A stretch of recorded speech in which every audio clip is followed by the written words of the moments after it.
কার্তিক ঠাকুর নাকি প্রচণ্ড হ্যান্ডসাম, সেটা ছোটবেলা থেকে শুনছি। কার্তিকের মতন যাতে ছেলে হয় সেটাই কিন্তু সবাই আশীর্বাদ করে নতুন দম্পতিকে। তো 4 বছর আমি কার্তিক পুজো করেছি, তারপর আমার বাড়িতে অবশেষে কার্তিকের আগমন হয়েছে। আর আমার বাড়িতে কার্তিকের আগমন উপলক্ষে আমি আজ কার্তিক পুজোর আয়োজন করেছি।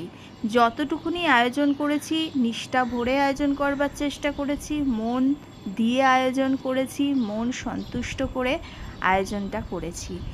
আর ভগবান কতটা সন্তুষ্ট হবে জানি না, তবে মনটা সত্যিই খুব ভরে গেছে এই কার্তিক পুজোর কিছু মুহূর্ত তোমাদের সঙ্গে শেয়ার করতে পেরে। আর আমাদের বাড়ির কার্তিক পুজোটা এবারে অনেকটা ছোট করে হলেও প্রত্যেকবারে কিন্তু বেশ লোকজনের আগমন হয়।